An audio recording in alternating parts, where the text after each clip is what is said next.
So this is Irrational versus Rational Beliefs and Self-Talk in Sport by Rohin Nair. So my credentials are I'm a second year sports science student, and this is a psychology assessment. Obviously, it's been recorded. So again, asking for consent to go through with the PowerPoint. Yep, fine. Brilliant. Okay. So what we're going to do, go through each slide, and I'll just ask you if you got any questions afterwards. If you don't have any questions, it's fine. I do have a question slide just at the end of the PowerPoint, so even if you want to reserve some questions for them. Just moving on. So the aims of this study or education session is to understand rational beliefs, to understand irrational beliefs, self-talk as a motivational tool, and then how rational and irrational beliefs link to self-talk. So the last two aims are going to be in one slide. Just quickly moving on. So bit of an intro. So, looking at the needs analysis data and the observations from the initial interview, the psychometrics, which are the questionnaires, and the data from the bipolar characteristics questions, all of that is used to then create this education session. And from that data, we can see that you have really high like irrational and rational beliefs, and that you utilize self-talk a lot within your sport, which again, powerlifting. So from this, I'm just gonna click onto the next slide. Just give me a second. There we go. So that kind of brings a rationale for the education session. This is rational beliefs. So the first bit, we're going to go through the bottom three, and then we'll come back to the YouTube video to kind of tie it in together. So as we can see from the needs analysis data that we gathered, that you have more of a rational belief system after training, and the more self-talk you use from that rational belief system is typically after training as well. So just a bit of an explanation as to what rational belief is. It's a psychological construct which is more flexible and logical. Rational belief is split into four categories. The first one is a primary category, and the next three are sub or secondary categories. So the first one is preference, which is your primary, and your secondary are acceptance, anti-authorizing, and high frustration tolerance. Does that make sense? Yep. Okay, brilliant. So just a definition for each, and I'll kind of run through some examples. So preference, it denies demandingness and instead is a preferred choice is made. So for example, if I'm going to do a lift or I'm going to do a deadlift, and I say, well, it's not the end of the world if I don't lift this weight. Anti-authorizing is an athlete believes a action can happen, but it's not the worst outcome, and there could be some improvement. So, for example, you do a lift, maybe your form's not great, and you understand that it's not the best that could have come from it, but we understand that now we can work on it, and there is a good outcome that comes from that, which is obviously learning how to better improve your form. High frustration tolerance is the athlete can withstand a large amount of adversity. So that could be anything from your warm up not going great, and you're thinking to yourself, "Oh well, it's okay because it's not the end of the world." That kind of a thing. Acceptance is allows the athlete, and like themselves and others aren't perfect. They're fallible. So, for example, if you make a mistake, you can kind of forgive yourself for the mistake. Or same thing, if a coach makes a mistake, you're not going to think they're an awful coach just because they made one mistake. So those are kind of just the definitions of them. Is that all right? Yeah, that's fine. Okay, brilliant. So just from this, look at some of the research, and the research states that rational beliefs can be used as a good form of self-talk to control arousal and motivation, and this coincides with a more rational belief mindset, which also help to reduce, in some studies, reduce anxiety scores. And we can see further that from this, a large amount of studies utilize REBT, which is something we spoke about before in the training, which was rational emotive behavioral therapy. And this just means that changing an athlete's irrational belief to rational belief, and what they found from that was that it was very good at it was very good at controlling cognition, reducing anxiety, and that was done over a period of 6 months in archery. So, bit of a different sport to powerlifting, but even still, that's how REBT was utilized. So, any questions about rational beliefs? Is everything kind of making sense? I know we're running through it. I'm going to go into the video in a second, but is everything making sense? Yeah, it's quite straightforward. Fair enough. That's good. Just quickly going to share the video. So just give me 1 second. All right, can you see the video? Yeah, I can see it. I've got captions on just in case you can't hear the audio. Haven't used Zoom like this before. Okay. Can you hear the audio on this? No, but the caption's all right. Don't worry about Okay, it. that's fine.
Okay, so just gonna pause here and go back to the PowerPoint.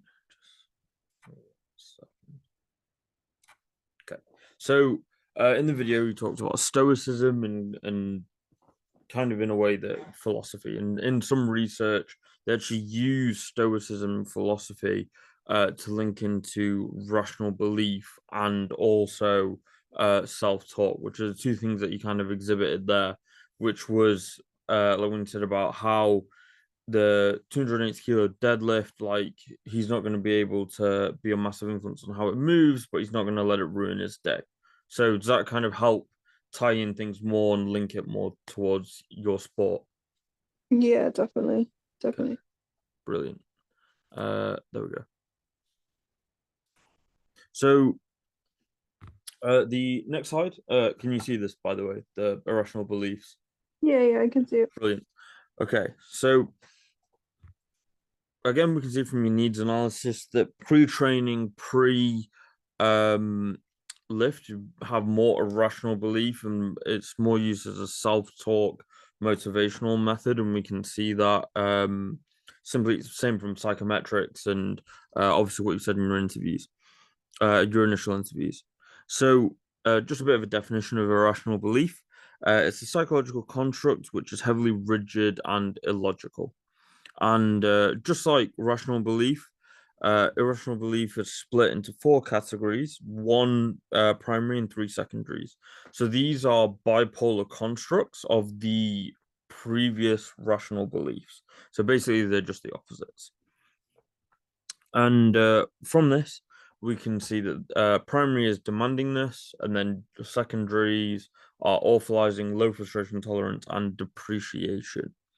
So, just giving you a bit of a definition for these, or like examples as well.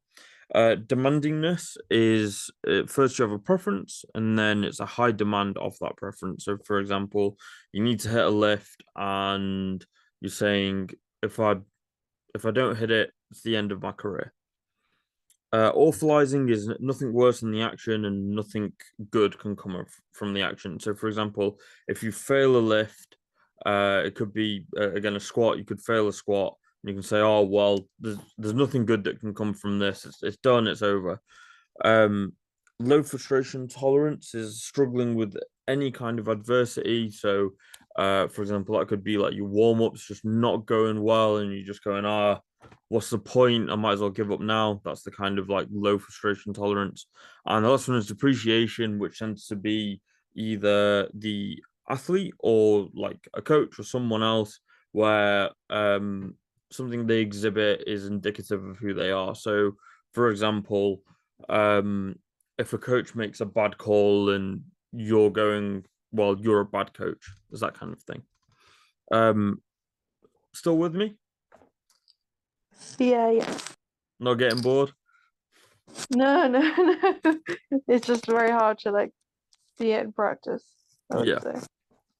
But we've got a video that'll help for later on. But going into a bit of the research here, just for irrational beliefs. The research tends to be quite split. We found that irrational belief is caused to lead, to lead to more pressure and underperforming and choking. They found that in Australian football players, whereas in cricketers, they found the opposite. Again, amateur level.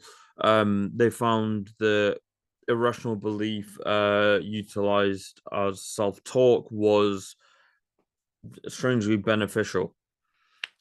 From this, looking at elite performance, which I know was one of your goals, was kind of move forward in your sport. Elite performance, I found that irrational belief tended to be more beneficial and was utilized more as a method of self-talk. So one thing from this could be a coach's influence. So, for example, sometimes athletes or even teams take on the same methods as a coach. So if a coach is quite irrational when giving speeches, then a team can kind of take that on and utilize that as self-talk.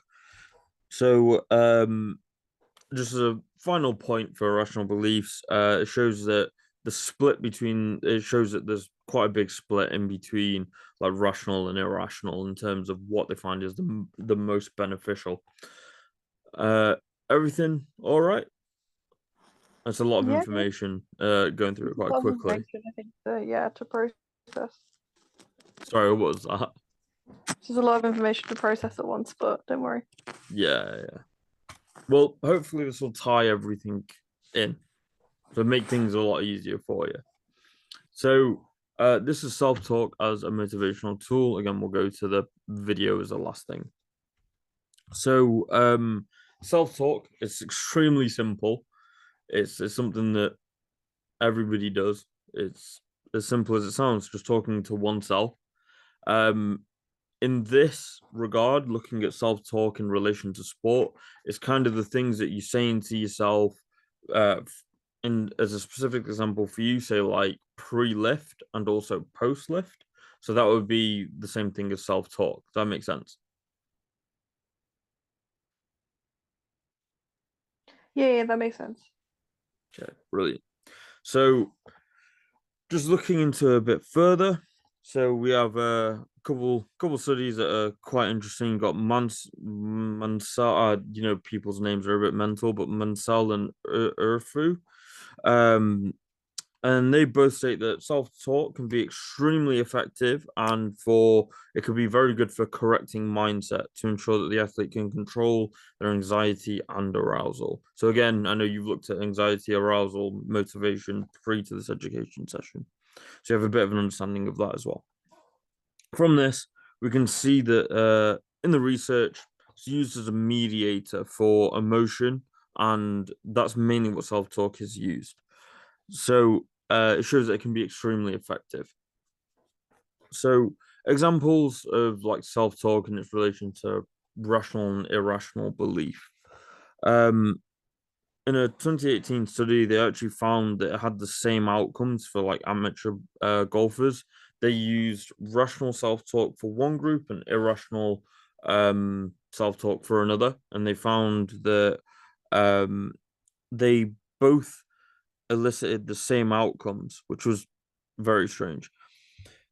In the same study, they found that rational self-talk was more facilitative and helped with long term, whereas irrational self-talk they found was more beneficial short term.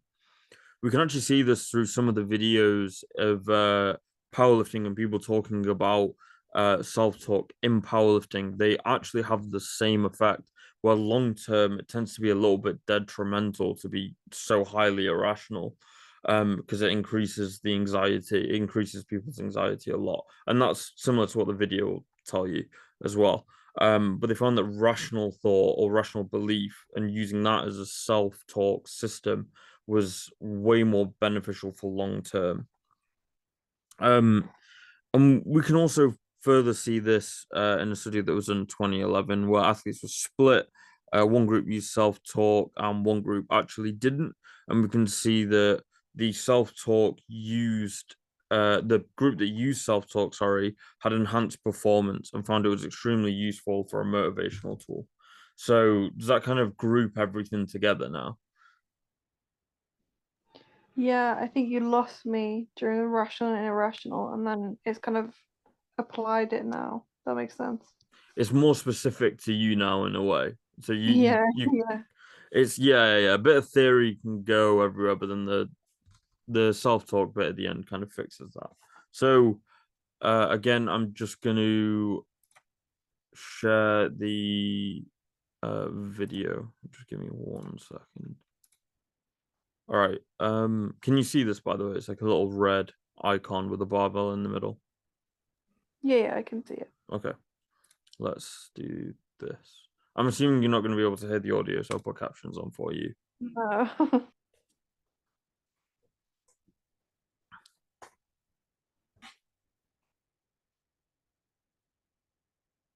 Oh, I think this is on 2 times speed. I'll slow it down. There we go. It's probably a little bit easier for you.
Okay, so I know he's been talking for a bit, but does that kind of give you a bit more of a bigger understanding?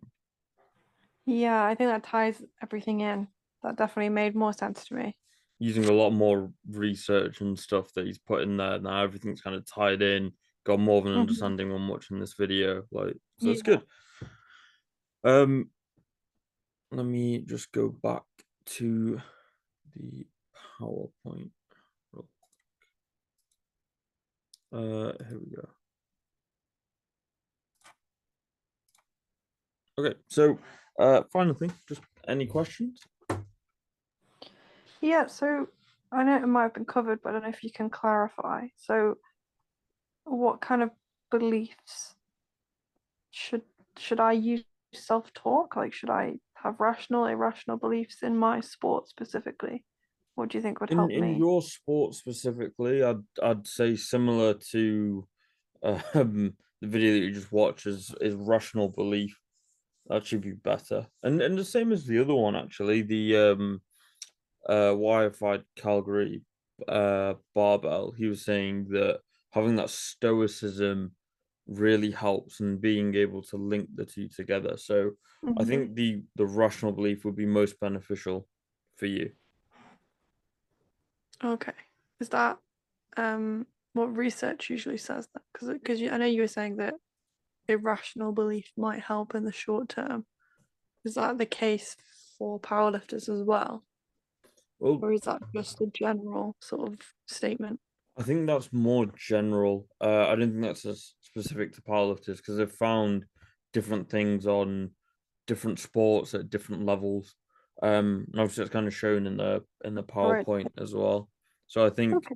very much the more specific stuff for powerlifting because it's so under researched Yeah. is it tends to be like a lot of the videos that people do, and a lot of them tend to say the same thing that rational ends up being better than irrational. So that's probably the best way to Hmm. go for it for your sport. Okay. Thank you very much. That was Okay. really insightful. So yeah, there's just a bit of an overview. As you can see, the rational versus irrational self-talk. They're both very linked into each other. I can see that through the videos. And obviously, thanks for listening. As always, No problem. you can always email if you want to further explore or you have any other questions. I probably will have more questions after this. I'm just still processing. Yeah, fair enough. It's always good. Things to help. There's a lot of stuff that you tend to miss out in terms of just to make it a bit more concise. I know a bit of a time limit, but things to look at further would be like motivation, how that can further link into self-talk. Cognitive functions always really good for rational and irrational, so it kind of broadens your mind that way. And then other materials you can kind of look at is like Dr. Andrew Huberman, who's he has a lot of stuff like a podcast on YouTube, and kind of that's better for the advanced learning and to watch more videos. Other than that, that's pretty much done now. Thank you. Thank you very much. Just gonna stop the recording.